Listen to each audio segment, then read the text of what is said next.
चलिए, good morning बहादुरों। आज हम लोग क्या पढ़ेंगे? पिछले क्लास में क्या पढ़े थे? Mechanical properties of solid. आज हम लोग पढ़ेंगे मैकेनिकल प्रॉपर्टीज ऑफ फ्लूइड के बारे में कि फ्लूइड की मैकेनिकल प्रॉपर्टीज क्या होती है। सबसे मजेदार टॉपिक है, मतलब इतना मजा आने वाला है इसके अंदर कि लगो कुछ नया सीखे हो। ठीक है, सॉलिड के अंदर तो सीखे ही, अब फ्लूइड के अंदर सीखेंगे तो मैकेनिकल प्रॉपर्टीज फ्लूइड की क्या क्या होती है। तो इसका फ्लूइड होता क्या है? फ्लूइड जैसे नाम से क्लियर, जो फ्लो कर सकता है, that substance which can flow is called fluid. Simple सा जो फ्लो कर, जैसे ये पानी है हमारा, वाटर, ये फ्लो कर सकता है। जैसे ये हमारा एयर है, मतलब कह सकते हैं एयर क्या है, ये भी फ्लो करता है, एक जगह से दूसरी जगह फ्लो कर सकता है। कोई भी गैस होते हैं हमारे क्या होते हैं, एक जगह से दूसरी जगह फ्लो कर सकती है, तो हमारे क्या कहलाएंगे? फ्लूइड कहलाएंगे। तो वाटर को भी हम फ्लूइड कह सकते हैं, गैसेस को भी हम लोग क्या कह सकते हैं? फ्लूइड कह सकते हैं। तो सिंपल सा यदि फ्लूइड को डिफाइन किया जाएगा तो कह सकते हैं fluid are those substances which can flow when an external force is applied on it। अब external force applied on it का क्या मतलब है? अब पानी ऐसे ही तो थोड़ा ना फ्लो करेगा। पानी कैसे फ्लो करता है? जब हाई पोटेंशियल पे होता है तो हाई पोटेंशियल से लो पोटेंशियल की तरफ वो फ्लो करता है। या हम लोग क्या कर सकते हैं कि भाई मोटर लगा दिए, मोटर लगा के क्या करते हैं, पानी को फोर्स प्रोवाइड करते हैं, एक्सटर्नल प्रेशर प्रोवाइड करते हैं, जिसकी वजह से क्या होता है, ग्राउंड से हमारा क्या होता है, टंकी तक पानी चला जाता है। तो उसको एक्सटर्नल किसी फोर्स की जरूरत पड़ती है, एक्सटर्नल प्रेशर की जरूरत पड़ती है।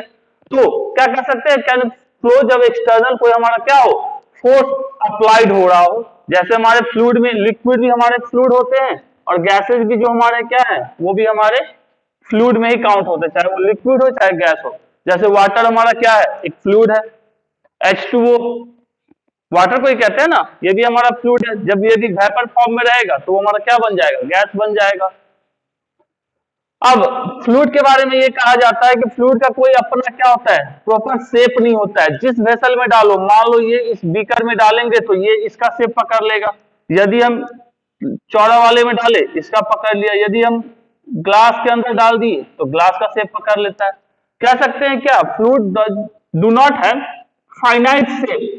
ये किसके जैसा शेप लेता है? Take the shape of the containing vessel. जैसे ये हमारा बीकर है, इसका शेप ले लिया ये फ्लूइड। ये हमारा ग्लास था, ग्लास का शेप अपना ले लिया।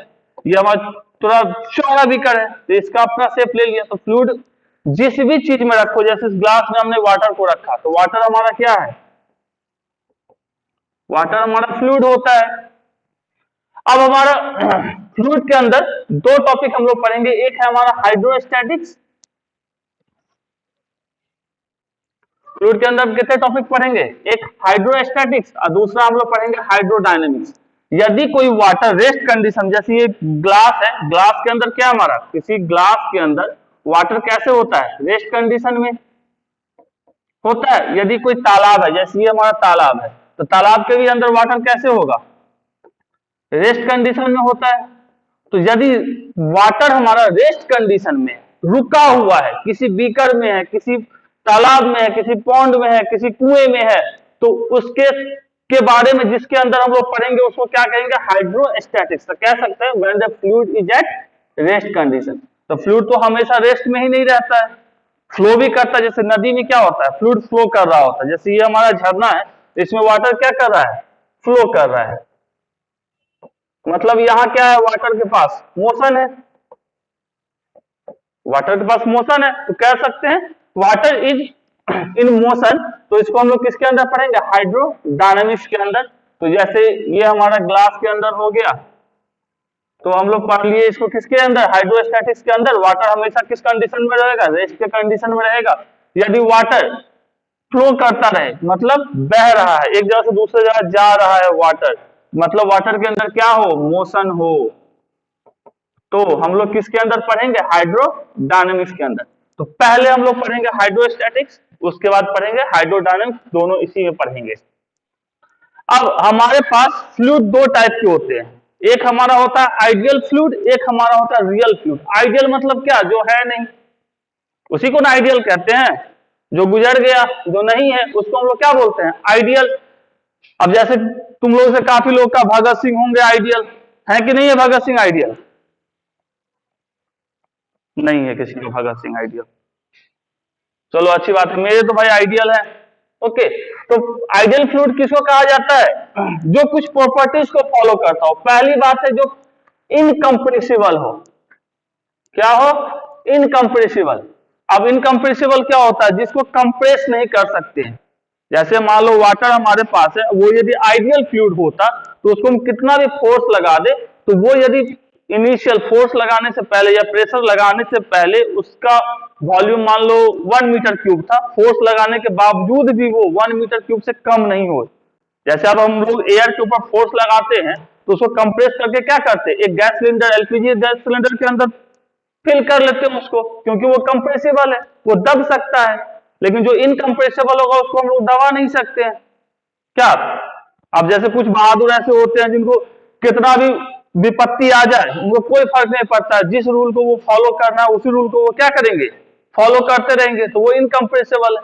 और कुछ लोग होते हैं अपने लाइफ में थोड़ी सी विपत्ति आई नहीं, चलो जाके हम लोग खुदकुशी कर लेते हैं, मर जाते हैं, तो वो लोग क्या है? हमारे कंप्रेसिबल। परिस्थिति ऐसी आई कि उन्होंने क्या कर दिया? तोड़ कर रख दिया। तो जो आइडियल होते हैं वो क्या है? इनकम्प्रेसिबल होते हैं, मतलब उनको कंप्रेस नहीं किया जा सकता है। दूसरा चीज, ये नॉन विस्कस होते हैं। आगे हम लोग पढ़ेंगे विस्कोसिटी, उसके बाद देखेंगे। अभी फिलहाल के लिए समझ लो नॉन विस्कस होते हैं। इनका बल्क मॉडुलस क्या होता है? इनफाइनाइट होता है। बल्क मॉडुलस क्या होता है इसका? इंफिनिटी। पढ़े थे बल्क मॉडुलस?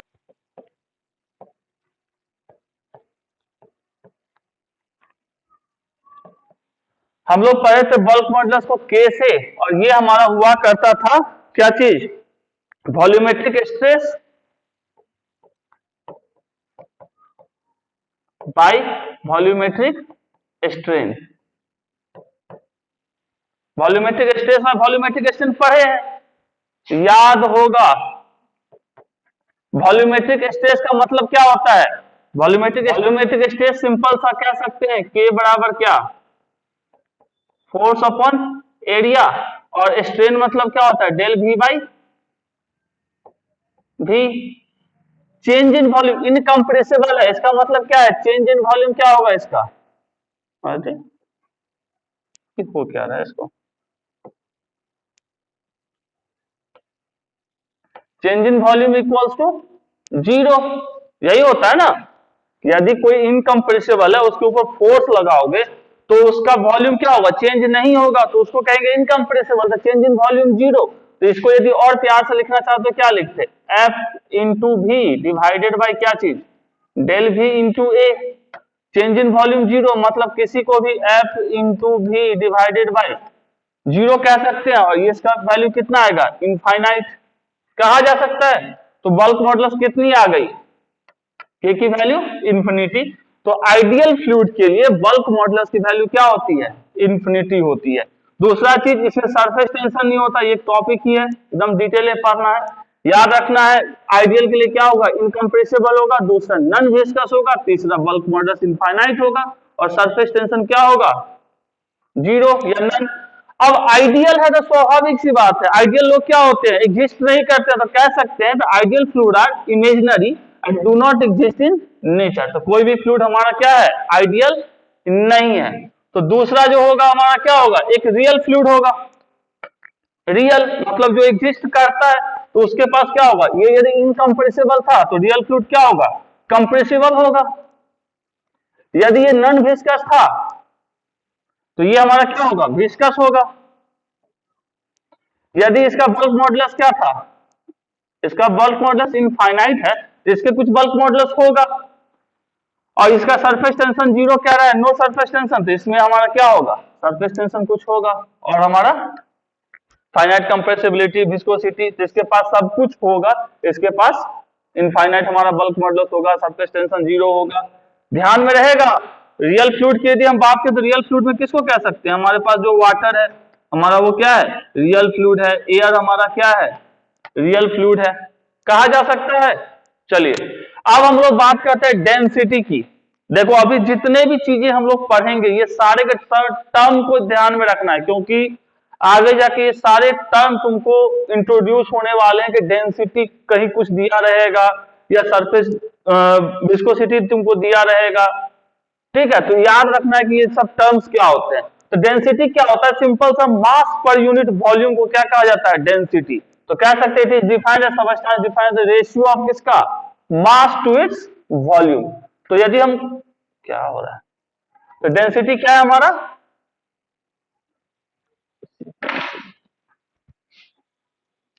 तो डेंसिटी क्या होती है हमारी? इस डिफाइंड एज रेशियो ऑफ किसका? मास और इस वॉल्यूम का।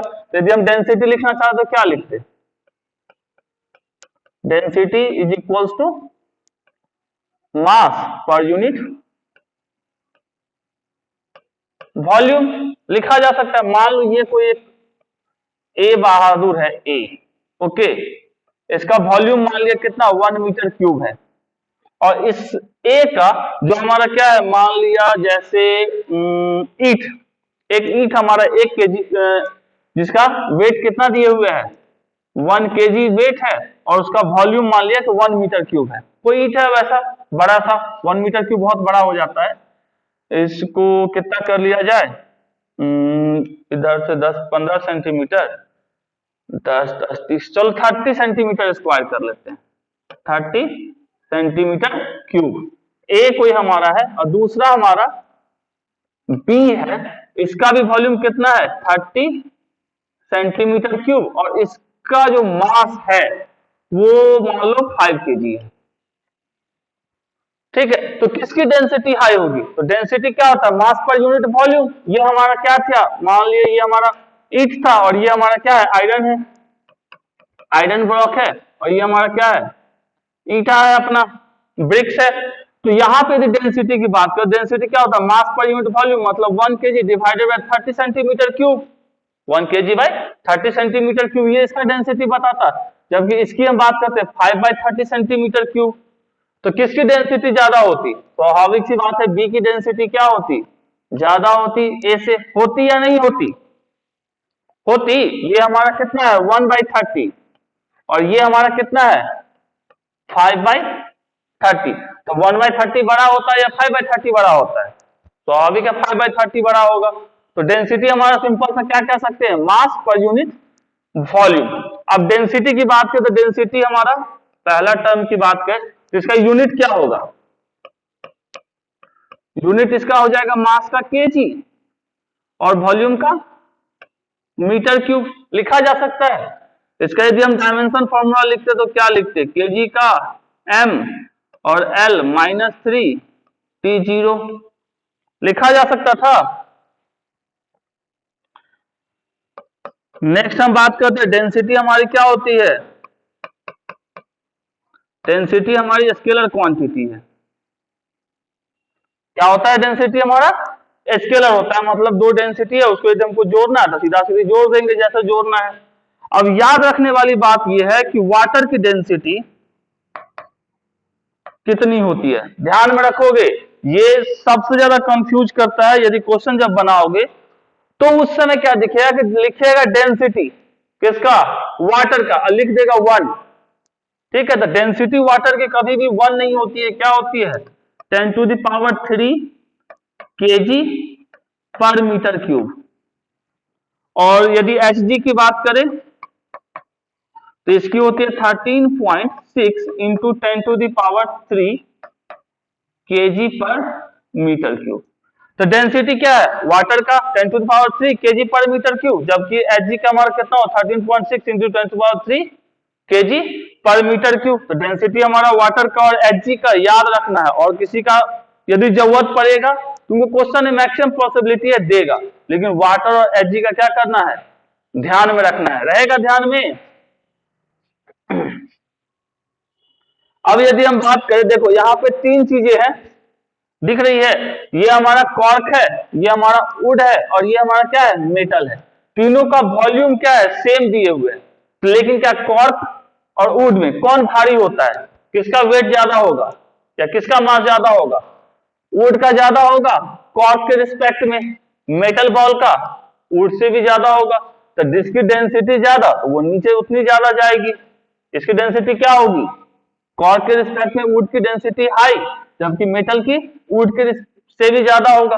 तो पानी में जो ही डालोगे तो कॉर्क ऊपर तैरता रहेगा, वुड थोड़ा नीचे तक जाएगा, और मेटल क्या होगा? जाके केंद्र में बैठ जाएगा, कह सकते हैं। तो ये इसकी डेंसिटी सबसे कम, इसकी उससे ज्यादा, मेटल की उससे भी ज्यादा। जब खुलेगा ऑफलाइन तो अच्छे से देखना। अब मान लो इसमें हमारे क्या है, दो तीन फ्लूइड डाल दिए, ए डाल दिए, बी डाल दिए, सी डाल दिए और डी डाल दिए, चार हम डाल दिए। तो मान लिया कि हमारा V1, V2, V3 क्या है, volume of the fluid, of the fluid. ठीक है, अब वॉल्यूम इसका हमको पता है तो डेंसिटी भी पता है। क्या है ये, डेंसिटी।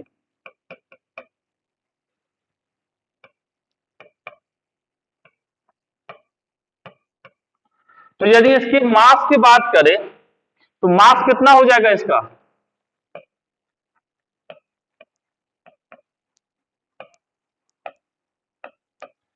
मास की बात करें तो कितना होगा, मास किसी फ्लूइड का मास इक्वल्स टू क्या ले, डेंसिटी इक्वल्स टू, हम लोग जानते हैं ना, वॉल्यूम और डेंसिटी हमको पता हो तो हम लोग क्या जानते हैं, डेंसिटी इक्वल्स टू क्या होता है, मास पर यूनिट वॉल्यूम। तो मास बराबर क्या लिख सकते हैं, डेंसिटी इंटू वॉल्यूम, लिखा जा सकता है, लिख सकते हैं ना। तो यदि टोटल पूरा जो मिक्सचर है हमारा, मिक्सचर, इसके यदि हम मास की बात करें तो क्या लिखेंगे, मास बराबर सबसे पहले फ्लूइड का वॉल्यूम V1 और डेंसिटी ρ1, तो लिख सकते हैं V1 इंटू ρ1, दूसरे वाले का V2 into ρ2 plus V3 into ρ3, लिखा जा सकता है। अब दूसरा क्या चाहिए होता है डेंसिटी के लिए हमको, वॉल्यूम। तो टोटल वॉल्यूम क्या होगा हमारा, तो टोटल मास, टोटल वॉल्यूम क्या होगा, V1 plus V2 plus V3 होगा। तो डेंसिटी बराबर क्या लिख सकते हैं, mixture mass per unit volume या total mass per unit total volume.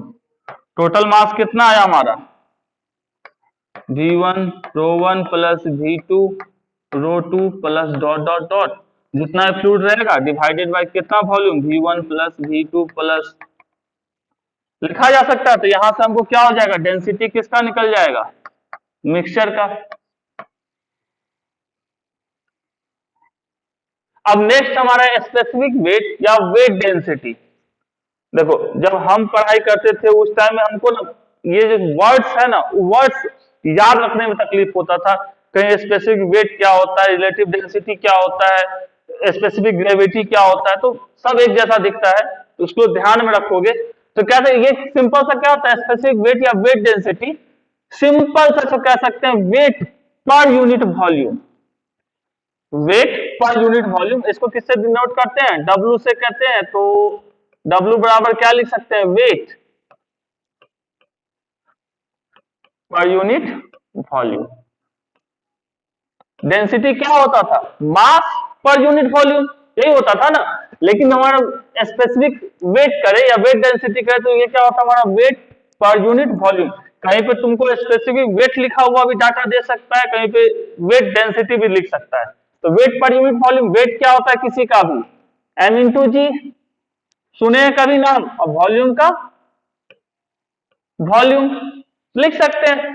अब मास पर यूनिट वॉल्यूम क्या होता है, मास पर यूनिट वॉल्यूम इंटू इसको जी लिखा जा सकता है ऐसा। तो ये हमारा क्या हो जाएगा, mass per unit volume density into g. तो यदि हम लिखना चाहते weight density W is equal to क्या हो जाता हमारा, रो इंटू जी होता। यदि हम इसकी यूनिट की बात करते तो क्या होता इसका यूनिट, इसका यूनिट क्या होता, वेट मतलब फोर्स मतलब न्यूटन पर मीटर क्यूब, और इसको लिखना चाहते तो क्या लिखते, डाइन पर सेंटीमीटर क्यूब, ये भी लिखा जा सकता था इसको। अब यदि बोला जाए वाटर का वेट डेंसिटी क्या होगा? वेट डेंसिटी का मतलब क्या? रो इंटू जी। वाटर का भी जस्ट लिखे थे, डेंसिटी कितनी? 10⁻³ और हमारा जी की वैल्यू मान लो 9.8 न्यूटन पर मीटर क्यूब। तो इसको लिखते तो क्या लिखते? 9.8 इंटू 10⁻³ न्यूटन पर मीटर क्यूब। उसी तरह यदि हम एच जी का लिखते तो क्या लिखते? एच जी का मान हो जाता, कितना होता है? 13.6। तो लिखते 13.6 इंटू 10⁻³ इंटू 9.8 न्यूटन पर मीटर क्यूब लिखा जा सकता है। नेक्स्ट हमारा है स्पेसिफिक वॉल्यूम। कभी वर्ड ऐसा दिखे तो उससे हमको क्या करना है?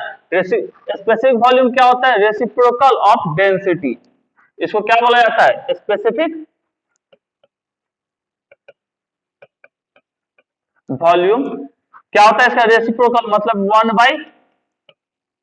1/डेंसिटी।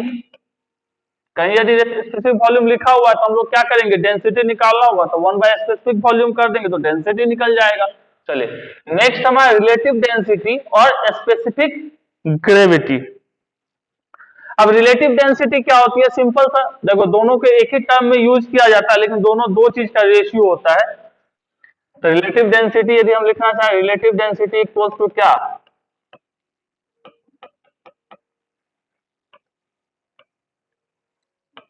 Density of A fluid divided by density water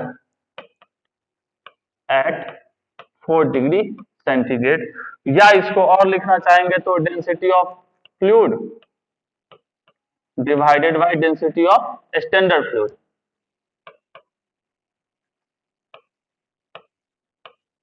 अब स्टैंडर्ड फ्लूइड को हम लोग किसको लेके चलते हैं? स्टैंडर्ड फ्लूइड में हम लोग वाटर लेके चलते हैं।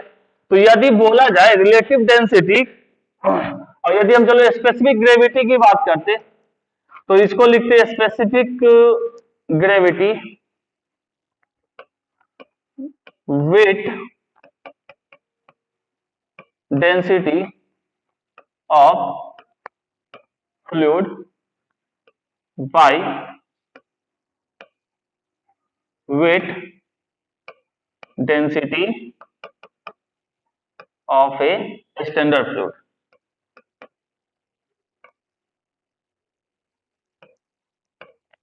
अब स्टैंडर्ड फ्लूइड में हम लोग किसको लेके चलते हैं? वाटर को लेके चलते हैं। तो रिलेटिव डेंसिटी डेंसिटी के टर्म में, स्पेसिफिक ग्रेविटी वेट डेंसिटी के टर्म में।